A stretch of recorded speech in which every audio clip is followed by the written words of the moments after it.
pagpapala ang bawat isa sa atin, ano? Lagi naman lagi na doon yung blessing ng ating Panginoon sa bawat araw ng ating paggising.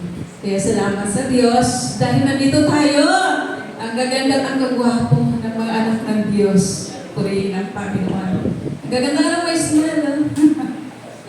So, ayan po. At ang ating pong topic ngayon, series pa rin po tayo sa Colossians chapter 1.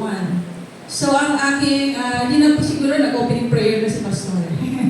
So, ayan. Sa chapter, po ako, 1 verses 21 to 23. Ayan po yung ating topic ngayon, umaga. Actually, parang ilang days lang hindi ko mawari yung aking sarili. Kasi, iba sabi ko nga siguro nandun na ako sa point na menopause, na dami may mga hot flashes na feeling mo, puro init na lang. Hot flashes.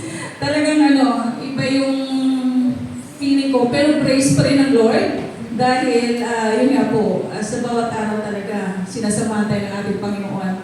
Iba-ibang nararamdaman. Sabi ko talaga, tumutuntong na sa sa old age. 53 na po kasi ako. Ayun. So, ayan, siguro basahin ko lamang yung ating text ngayon sa verses 21 to 23. And you who once were alienated and hostile in mind, doing evil deeds. Sa 22, He has now reconciled in His body of flesh by His death, in order to present you holy and blameless and above reproach before Him. So 23, if indeed you continue in the faith, is stable and steadfast, not shifting from the hope of the gospel. May karugtong pa yun. May karugtong pa. So, pray ng Panginoon, talaga akong dala ng Bible, hindi ko na nababasa yung print ng aking Biblia, kaya cellphone po yung aking hawak. So, prayin ang Diyos dahil ayan po, nasa pag-aaral ulit tayo. Sabi ko nga, nasa series tayo. So, kumpleto na siguro yung intro ni Kuya Ale nung nakaraan. So, konting intro lang ako. Posible wala tayong matandaan. Di ba? Ang daming sinight doon ni Brother Allen doon sa topic last Sunday. So, kumpleto na sabi ko yung intro niya. So, sabi ko, konting introduction na lang.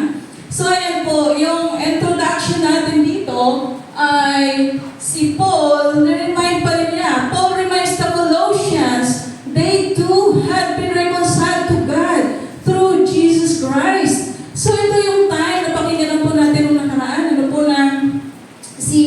Si Pablo ay nasa prison po siya. Pero, si Papras na kanyang disciple, siya po yung talagang dito, ginamit ng ating Panginoon. So, sana all, kahit na wala si Pablo, yung disipulo, so tayong mga D-group leaders dyan, may pag-asa pa rin ng ating mga disciples ay in His time, ay gagamitin din po yan ng Diyos. Hindi po mawawala, hindi masasayang yung ating mga effort. So, si Epapras ay ginamit ng ating Panginoon dahil nasa prison nga po si Apostol Pablo. So, ayan, para gamitin mo siya na magkaroon ng conversion ang mga Colossians. So, yung Colossians po dati, sila po ay, nung hindi pa po sila na-convert, yung kay Paul, sabi po niya, they were alienated and enemies. So, napakinggan din po natin dati yung term, alienated, dahil series nga po ay nasa chapter 1 pa rin. So, pa rin, nasasambit or napapadaanan. Ayan po. Hindi ko na po ibubuo yung meaning ng alienated, pero nandito po yung strengths, shut out from one's fellowship. So, hindi po sila kasama doon sa mga fellowship, lalo na yung mga gawain para sa ating Panginoon. Alienated po sila. At sila din po ituturing na enemies. Enemies po sila. Ano po sila? Mga hateful. Na opposing another. So, talagang nag-oppose or ano tawag yan? Walang pagsang-ayon sa bawat isa. Ginagto yung galit, di ba? Sa bawat isa. Iyan po yung time nung hindi pa po nako-convert yung mga Colossians. Ayan. So, minsan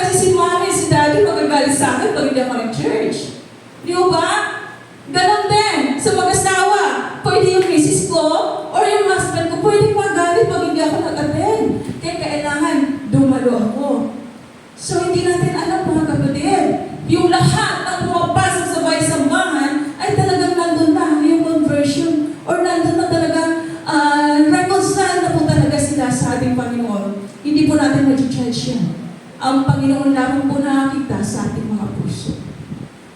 Kaya pwede po natin examinin, pwede po natin evaluate yung ating mga sarili kung totoo na po ba tayo talaga ay nagkaroon ng reconciliation sa ating Panginoon. Baka naman for the sake of attendance, at kailangan present ako. Kasi pag hindi, nakakahiya naman sa ating mga kasama sa church. Baka kung ano nagsipin nila kung nasaan ako. Mayroon di ba? Mayroon mga ganon. Natatakot kasi magagalit si Lola pag hindi ako tumalo sa church. May mga ganon basihan lang. Di ba? Nanawa yung pagpunta natin sa mga gawain ng ating Panginoon ay talagang yung ating puso talaga ay confirm na, nandun na talaga na nakapalumbay na talaga tayo sa ating Panginoon. Di po ba? Hindi na tayo kaaway na kung ituturing, hindi natin makasalanan, mga kapatid. Kaya dapat po, kahit ngayon, pwede po natin tingnan ang ating mga sarili. Ano po ba yung ating motibo kung bakit tayo dumadalo sa buhay ng Diyos? Di ba? Kasi resulta na lang po ito, mga kapatid Resulta na lang po tayo ay itong ating ginagawa kapag na tayo ay na-convert na, tayo ay nagkaroon na ng totoong reconciliation sa ating Panginoon. Di po ba? Katulad po ng mga Colossians na dati talagang alienated sila. Ignorant sila. Pero ngayon, dahil sa ginawa po ni Papras, na disipulo nga po ni Pablo, ay talagang nagkaroon sila ng reconciliation, purihin ang Panginoon. Di ba? Kaya magpasalamat po tayo doon sa mga kaibigan o sino man na talagang ginamit ng Diyos para tayo ay makapanumbalik sa Kanya. Siguro naalala niyo po kung sino mga nag-share sa inyo ng mensahe ng ating Panginoon. Di po ba? Mayroon at mayroon. Pwede naman, dumalo ka na lang, ikaw na. Mag-isa, dumalo sa gawain, doon ka nakapakinig. Pero kalimitan sa atin talaga, mayroong tao, may isang tao na ginamit ng Diyos. Di ba ba? Ako nga, kwento ko na dati na hindi ko mapasalamatan. Yung taong ginamit ng Diyos, kasi bago ko mamit si Pastor Johnny, may ginamit din ang Diyos na sinabi ko nga makulit mag-imbita sa akin sa gawa ng Panginoon. Hindi ko na mapasalamatan dahil nawala na lang po siya bigla. Hindi na namin alam kung patay na or nasaan na siya ngayon. So, salamat sa Panginoon dahil sa kakulitan niya, nagpatuloy naman ako sa Diyos. Hindi po ako nag-jump kung saan-saan. Kung saan niya ako dinala noon, hanggang ngayon nasa CTTV pa rin po ako, magkaiba lang ng church. Dahil sa Murphy po kami noon ni Pastor Jenny, siya yung youth pastor doon that time. So, hindi na ako pumunta. Hindi na ako nag-try kung saan-saan pa organization. Dahil nakita ko na dito totoo ang pinapangaral na talagang si Kristo, siya po talaga yung pinakasalahan. Supreme na talagang wala pong talintulad sa Kanya kahit ano pa man, kahit sino pa man. Si Kristo lang po talaga. So, salamat sa Panginoon dahil straight po, tuloy-tuloy po yung aking message noong inintroduce sa akin ng ating Panginoon. Kaya nakakatuwa ang pagkilos ng Diyos. So, mayroon pong dalawang bagay na minention po dito sa context. Yung sa verse 20, kasi ito po yung pag-reconcile nila, ito po naging daan. Ano po? Sa verse 20, yung blood of His cross. At hindi lamang po ito sa mga Colossians, maging sa atin po, ito po talaga ang daan. Ito po talaga na cross ng ating Panginoon Jesus na kung saan doon humanto ang kamatayan niya. And of course, alam naman po natin na hindi talaga nagtatapos sa kamatayan dahil nabuhay siya muli, di po ba? So kung titignan po natin sa verse 20, sabi doon, and through Him to reconcile in Himself all things, whether on earth or in heaven, making peace by the blood of Jesus or cross. Kaya salamat sa ating Panginoon. Dahil doon sa dugo na talagang nabuhos o dumanak doon sa cross, ay talagang nagkaroon tayo ng reconciliation. Malimit, kahit pinapanood natin yung Passion of the Cross or yung mga pelikula na po tungkol sa ating Panginoon minsan, parang hindi na natin, parang wala na, parang gano'n na lang. Hindi natin i-internalize. Hindi natin binabalikan na talagang yung pala ang ginawa ng ating Panginoon kung bakit tayo nagkaroon ng kaligtasan. Parang, nanood lang, parang wala nang effect, ano? So dapat talagang balikan natin kung ano ang ginawa ng ating Panginoon para sa buhay ng bawat isa sa atin. Hindi posible yun dahil talagang buhay niya. Dugo niya talaga yung dumanang doon sa cross ng Calvary. So yan po yung isang pinapakit ko dito sa context ng reconciliation ng mga Colossians. At sa verse 21 to 22, mayroon po dito, Jesus suffer in the flesh, yung physical body niya. So nag-suffer ng gusto ang ating Panginoon. Di po ba? Grabe yung kanyang physical, as in, bugbog, tatad na talagang super, yung hirap talaga dinanas ng ating Panginoon para kanino po yun? Sa atin. Magkaroon tayo ng kaligtasan o reconciliation sa ating Panginoon. Kaya mga kapatid, talagang kailangan po natin talaga itingnan yung ating sarili, kung ano na po ba yung ating nagagawa o paano na po ba natin ina-acknowledge ang ginawa ng Panginoon sa ating buhay. Di po ba? Kailangan po talaga. Kailangan natin tingnan ang ating mga sarili. Talagang nakakapanliit, na talagang inako ng Diyos ang mga kasalanan natin na perfect naman siya. Tayo naman yung nagkasala. Di mo ba? Yung reconciliation po nila sa ating Panginoon, ayan po, their reconciliation to God and exalted if, ayan po, may if po kasi ang reconciliation. May if. Ginamit yun ni Apostle Pablo. If they will continue in the faith. So kailangan pala talaga kapatid, magpatuloy po tayo sa ating buhay, pananampalataya. Di po ba? Magpatuloy tayo. Kailangan po yun. Dahil libre naman ang kaligtasan, binigay na ng Diyos yun Pero magpatuloy tayo sa ating pananampalataya sa ating Panginoon. And sabi nga, remain grounded and steadfast. Yung grounded, yung anchor po yung ating puso. Nakaangkla po talaga sa Panginoon. At saka steadfast, yung talagang matatag, yung kung anong pinanampalatayaan natin, talagang mag-stand po tayo doon, mga kapatid, para makapagpatuloy po tayo sa paglakad kasama ang ating Panginoon. Iyan po yun, kaya po may if ang reconciliation na binanggit ni Pablo, hindi lamang ito sa mga Colossians, maging sa ating kapanahunan. At yung pa, not move away from the hope of the gospel. Kailangan po hindi po tayo mahiwalay sa katotohanan, sa Ebanghelyo. Bakit po? Pwede pong magkaroon tayo makasagap tayo ng mga error ng false doctrine. Pwede po yun, di po ba? Kapag hindi tayo nagpatuloy sa ating pananampalataya or paglakad na kasama ang ating Panginoon. Tingnan po natin sa 2 Peter 3:17.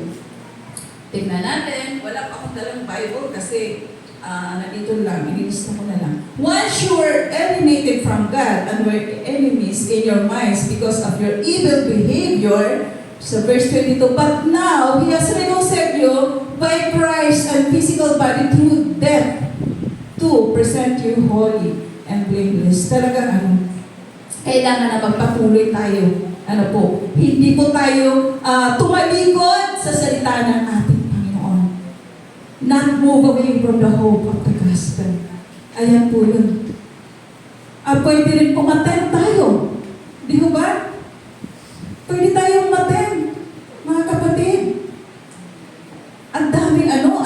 temptation sa kapaligiran. Kahit saan ka, lumingon ay nagkamali yata ako sa verse na binasa ko. Yung sa temptation yun, yung binasa ko kanina about sa temptation ko yun. So kapatid, yan po kailangan talaga maging matatag po tayo sa ating buhay pananampalataya. Kasi pwede po tayong maligaw, pwede tayong mapahaginan ng mga hindi totoong doktrina at mapapaniwala naman po tayo doon. Lalo na ngayon, panahon, ang dami pwedeng strategy kung paano tayo mauhok. Diba? Kung paano tayo maliligaw kung sa mga katuruan. Napakarami mapapaniwala talaga tayo. Di ba? Ang dami ka paano ng kaaway. Kaya dapat po ay tayo, talagang i-hold na rin, talagang patuloy tayo talaga na kumapit sa ating Panginoon. Di ba? Grounded or anchored yung ating mga puso, mga kapatid. Pwede rin natin maranasan yung mga trials and hardships in life. Nakalagay po yan sa Revelation 2, verse 10. Kaya hindi po tayo mga exempted, mga kapatid, sa mga ganong mga kaganapan sa ating kapaligiran. Pero kung tayo po ay nananatili sa katuruan ng Diyos, talagang hindi po tayo basta-basta masisway ng kung ano mga napapakinggan natin na mga maglilihis sa ating paniniwala, sa ating pagkakilala sa ating Panginoon. Alam niyo po mga kapatid, ang iba masyado ng kampante. Di ba? Pag sinabi nila, ay, naman ako, ligtas naman ako kasi ipinag-pray na ako ni brother, ni sister, ni pastor, ni pastora, ng D-group leader ko. Ipinag-pray na ako nung nakaraan, nung pinag-join nila ako sa D-group. So, kampante na kasi pinag-ano na ako nilid na nila ako sa pananalangin, yung pag-repent, parang ganun lang. Di syempre, nilid ka, ikaw naman, sige lang, sunod lang ako, di ba? Kahit nawala sa puso, basta nilid na yan naman ang tao, di syempre. Sumunod lang siya, di ba? At tayo naman, karamihan sa ating salvation, masyado tayong kampante kasi tinanggap na natin ang ating Panginoon. So tayo naman, okay lang, lalo na ako, tinanggap ko na si Jesus So nandun naman na, salvation. Ligtas na ako Di ba? Masyado tayong kampante. Again po, yung ating natanggap na salvation is free from the Lord. Pero, kaya nga yung if nandito, binanggit ni Apostle Paul, dahil dapat tayo talaga ay manatili din sa ating Panginoon. Di ba? Hindi naman na tinanggap mo ang Panginoon, tapos nagpariwara ka na sa buhay, kapatid. Talagang nire-remind tayo ng Diyos. Ngayon, nire-remind tayo ng ating Panginoon na dapat pangalagaan din natin ang ating pananampalataya sa Diyos. Di ba? Tinanggap na natin ang ating Panginoon Nandun na yung salvation. Kaya dapat talaga tayo. Tawag yan.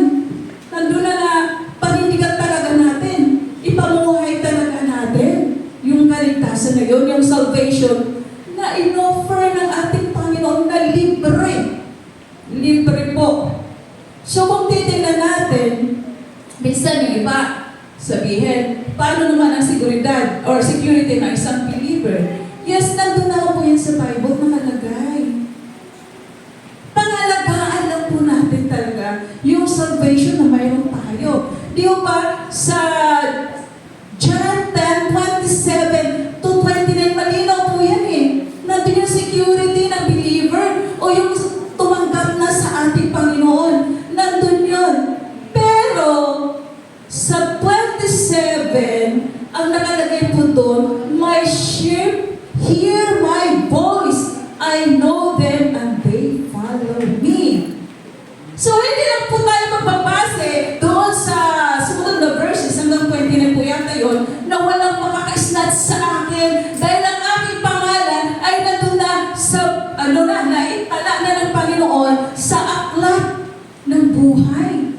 Di ba? Yung verse 27, ang sinabi doon my sheep hear my voice, I know them, and they follow me. Di ba?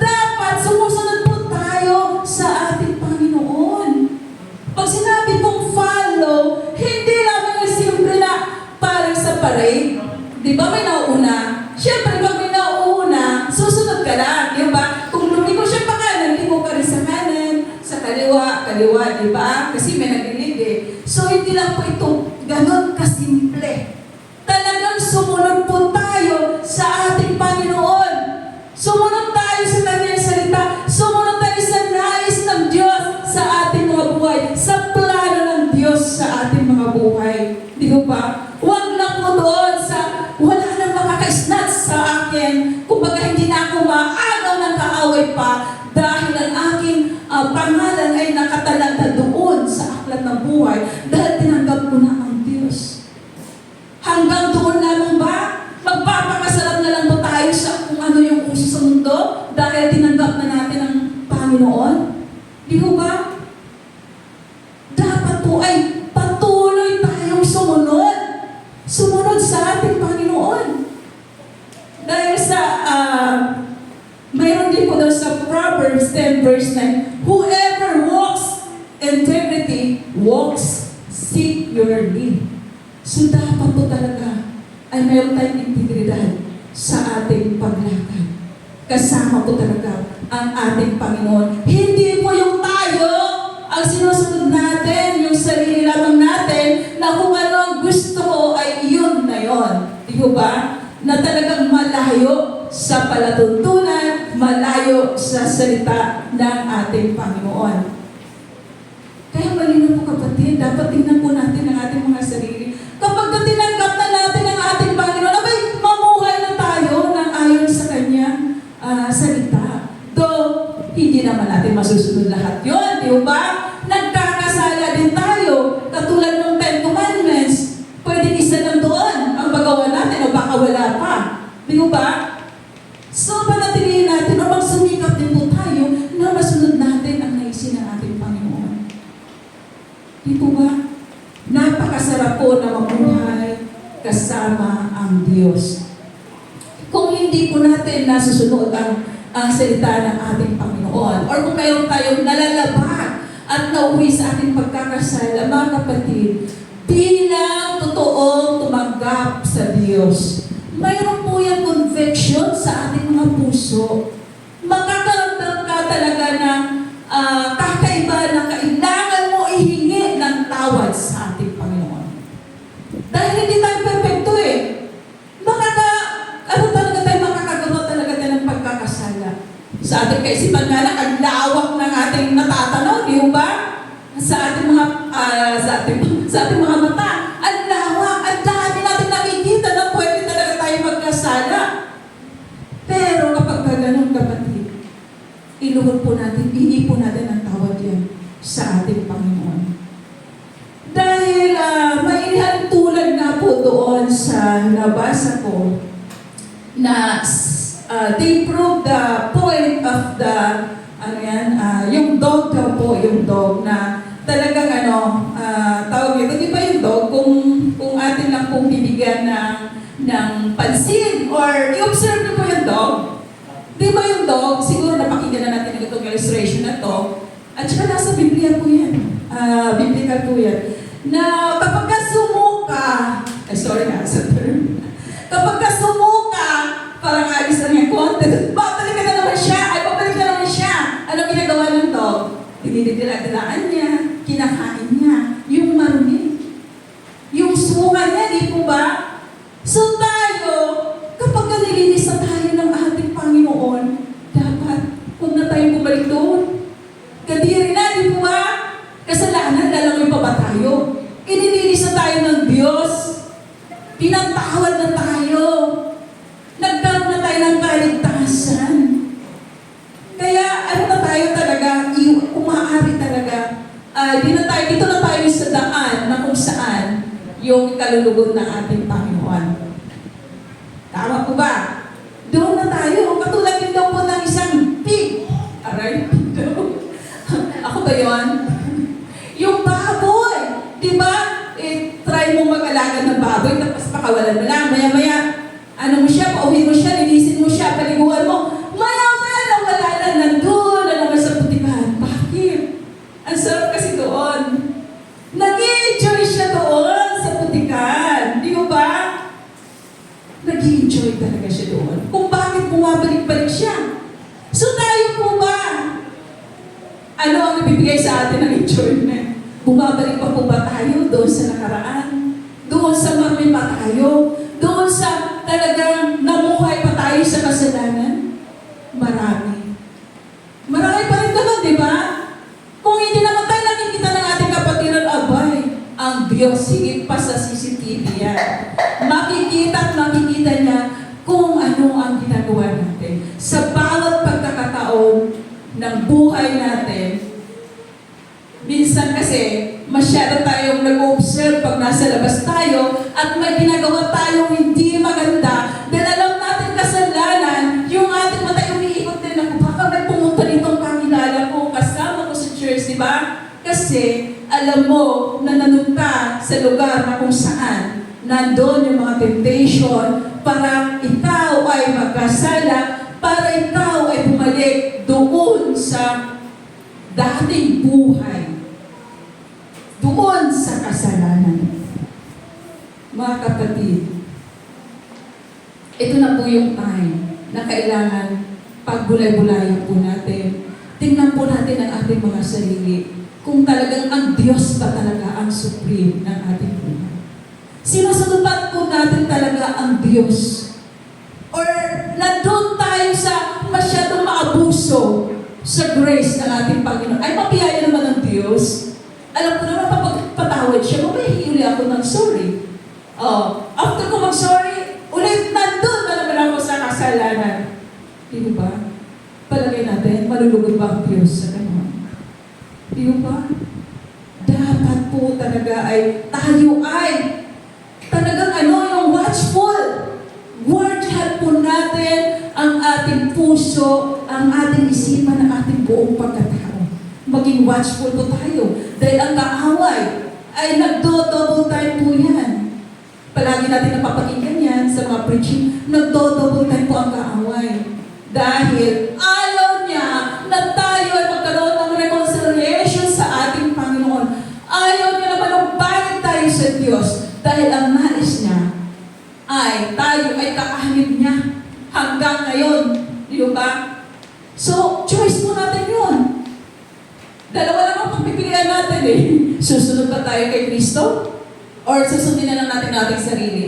Yung sarili, kung ano gusto natin, nandun tayo. Di ba? Wala yung pagpapailalim sa Diyos. So, mamili po tayo doon.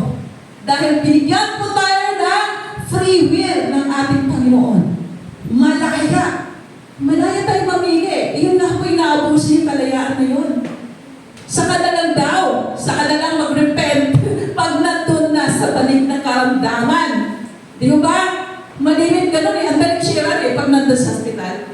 Yung mga nangailangan talaga ng healing, na talagang wala na makakapag-asa. Subukan natin bumisita sa hospital. Nag-try na kami ng pastor talaga. Grabe. Makikita mo talaga na nandun sila na nangangailangan talaga ng pagkilos ng Diyos. Though, yun na yun. Parang, kasi wala nang choice. Nandun na sa point na yun. So, dapat po mga kapatid, huwag po natin antayin na ganon. Di ba? Mamuhay tayo ng talagang matuwa naman ang ating Panginoon sa ating mga buhay. Mga kapatid. Dahil hindi po tayo nakadisenyo doon sa impyerno. Sa langit tayo! Alam po ba? Ayan, grabe. Sa langit talaga ang disenyo ng Diyos sa buhay ng bawat isa sa atin. Ewan ko ba kung bakit marami po sa impyerno? Hindi, kasi hindi pa naman hindi pa natitikman kung gaano kainit doon, kung gaano walang katapusang apoy. Kaya, ganyan na lang ang pagsuway. Ano po? Kasi iniisip lagi, sa kanila ako magsisisi. Bago po yung dumating tayo doon sa pinakahuling part, mayroon akong kakilala, magtiyo. Ito namang pamangkin niyang dalaga, laging binabalik-balikan doon sa probinsya. Kasi po nung araw, kapag dahil sa hirap ng buhay, kapag may pumunta doon na mag-Japan, sorry po, hindi naman lahat na pumupunta sa Japan ay masama yung gawain, di ba? So mag-Japan, may mga baklang nagre-recruit. Siyempre yung mga parents, para makahango sa hirap ng buhay, kahit teenager pa lang talagang pinapayagan. Di ba? Magiging kumbaga, ikaw na yung susi ng ating yung pamangkin niya, sana sumama ka na lang doon sa bakla. Sayang yung pagkakataon. Then, saka ka na lang magsisipag nakaipon ka na. O, di ko ba? So, sino yung anong pinaka-supreme ng buhay mo? Ikaw? Alam mo ba na may bukas pa? Pag nakaipon ka, umuwi ka dito, saka kumili ng tawad sa Panginoon. So, alam nila doon pa lang, nakasalanan yun. Dahil doon sila mag-aaliw, di ba? Ng mga panandalian. Doon sila magsasayaw-sayaw, doon sa mga andap-andap. At later on, may ginagawa na silang yung wala ng damit or whatsoever, di ba? Or iba-iba pang strategy para may extra money. Di ba? Sa kanila, tama pa naman yun. Ikaw na tiyo, mag-advise ka doon sa pamangkin mo na ganun ang gawin mo. So, sino ngayon ang kinikilala nila? May-ari ng buhay nila. Di ba sarili nila? Para bang alam niya yung bukas na talagang pwede pang magawa, na pwede hindi balik, paano mo muli ng lahat? Di ba? Paano kung pinawian ka na ng buhay ng ating Panginoon doon sa nandun ka sa sitwasyon na yon at hindi ka pa nakapaghingi ng kapatawaran sa ating Diyos? So, mahirap. Malungkot na sitwasyon. Kaya tayo mga kapatid, sabi nga, do not wait for tomorrow what you can do today. So, huwag na po natin antayin kung ano ang pwede natin magawa ngayon. Lalo na po, yung paglapit natin sa Panginoon, yung pagkaroon ng talagang totoong reconciliation sa Diyos. Kasi alam niyo po, kung totoo na po tayo na na-reconcile, totoo na po na-convert tayo, hindi na po natin kayang gawin yung mga bagay na hindi nais ng Diyos. Yung galit ang Diyos dun sa kasalanan, di ba? Galit ang Diyos sa kasalanan. Kaya para nandun tayo sa manatili po tayo talaga sa Diyos. Yung kaligtasan, huwag na tayo bumalik dun sa kasamaan. Huwag natin isipin na tinanggap na natin, pinabalikan ko lang huwag natin isipin na tinanggap na natin ng Diyos, ay okay na, hanggang doon lang. Yung buhay, mas malala pa nung nakaraan na hindi pa niya tinanggap ang Diyos. Mas malala pa nung hindi pa siya nakapakinig ng Ebanghelyo. Mas mahirap yun. Mas matindi ang kaparusahan nun. Tama po ba? Mas matindi yun. Kasi alam mo na katotohanan, pero sinusuway mo. Iba yung ginagawa mo. Mas matindi pa nga daw yung hindi mo alam ang truth na nagkakasala ka. Kasi hindi mo alam na masama pala ito. Diba? Pero ngayon, parang hindi na tayo maniniwala, hindi alam kasi masyado lang spread out ang salita ng ating Panginoon kahit sa mga media, ang dami na natin napapakinggan. Di ba? Marami ka paraan para mapakinggan natin ang salita ng ating Panginoon. Kaya hindi tayo pwede makapag-deny na hindi ko alam. Di ba? Pero marami pa rin hindi tayo alam salita ng Diyos, lalo na kung hindi tayo nag-i-involve sa gawain ng Diyos, yung mga D-group, lagi tayong nagtatago, yung mga ganon. Paano na? Hindi tayo mag-grow doon. Tapos wala tayong personal na pag-aaral. Di ba? For all po itong message na to general, kasi kahit ako di ako siyempre dito. So di ba? Lahat tayo talagang pa rin, nakagawa ng mga bagay na kung saan ay talagang hindi magiging happy si Lord. Pero yun naman yung ating tugon dahil may conviction naman sa ating puso. Huwag na natin patagalin. Hindi na tayo ng tawad sa Lord. Yung sincero talagang paghingi. Di ba? Hindi naman yan, Lord, sorry tapos na. Hindi naman ganun. Nakikita ni Lord yun kung totoo yung ating paghingi ng tawad. Kasi kung lang, kunya-kunyarihan lang, hindi natin alam kung anong tugon ng Panginoon. Diba? So in conclusion po, if you've never been reconciled to God by trusting in Christ's sacrifice on the cross, that is your urgent need. Don't delay because you cannot repent soon, because you do not know how soon it may be too late. So mga kapatid, ito na nga po don't delay.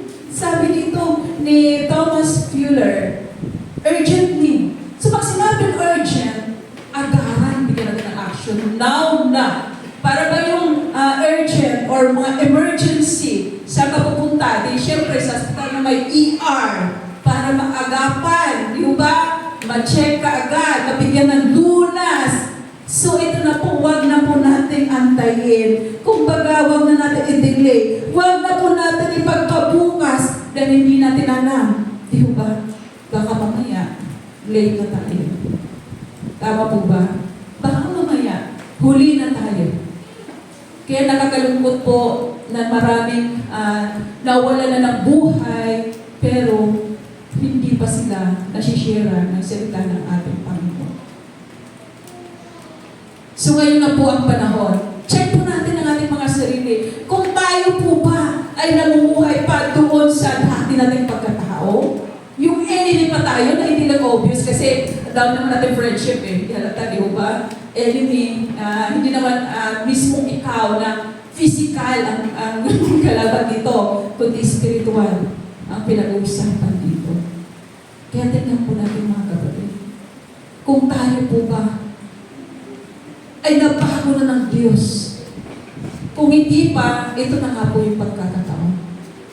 Hindi po tayo ng tawad sa Diyos na baka panumbalik tayo at talagang i-convict tayo pag may mga time na nakakagawa tayo ng pagkakasala dahil hindi naman tayo perfecto. Pero sikapin po talaga natin na makapamuhay tayo ayon sa salita ng Diyos.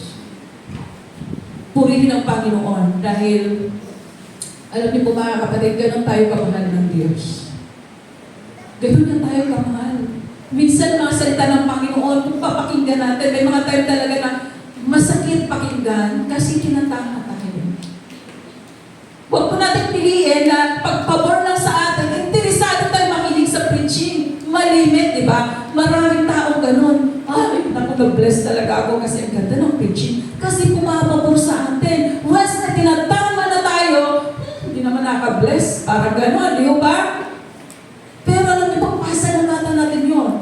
Kahit nasa tingin natin, dinudulog ng ating puso dahil tinatama tayo ng ating Panginoon, pasalamatan natin. Dahil later on, tayo din po makikinabang noon. Di ba ba?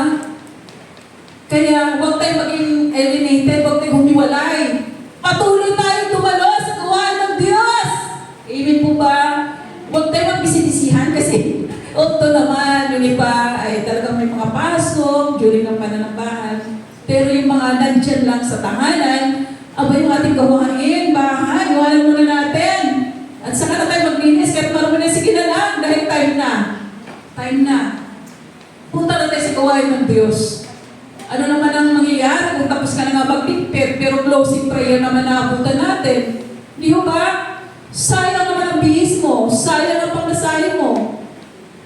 Sa mga kapatid, maging seryoso na tayo, ano po? Maging seryoso na tayo sa ating Panginoon.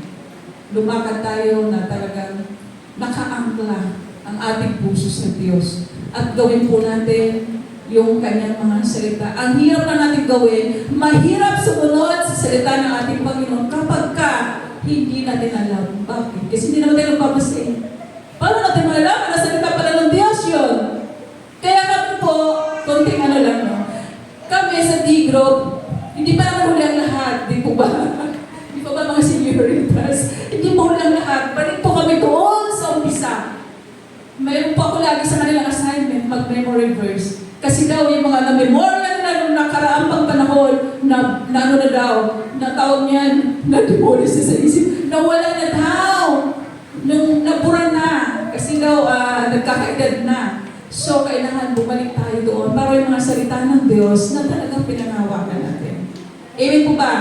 Amen. Kaya huwag po tayo mahiya na hindi ko alam nasa ng Galatians, hindi ko alam text na hanapin yung Genesis. Di ba? Hindi po ulit lahat. Mga kapatid, minsan nagtatawa ng grupo namin, pero sabi ko, maging honest lang tayo. Di ba? Huwag kayong mahiya kung wala ka tayo verse ngayon, mag-umpisa ka.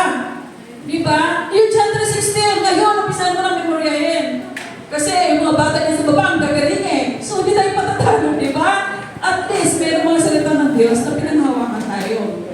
Para makapagtagumpay tayo, kung ano ang mga pinagdadaanan natin, mayroon tayong pinanghawakan na salita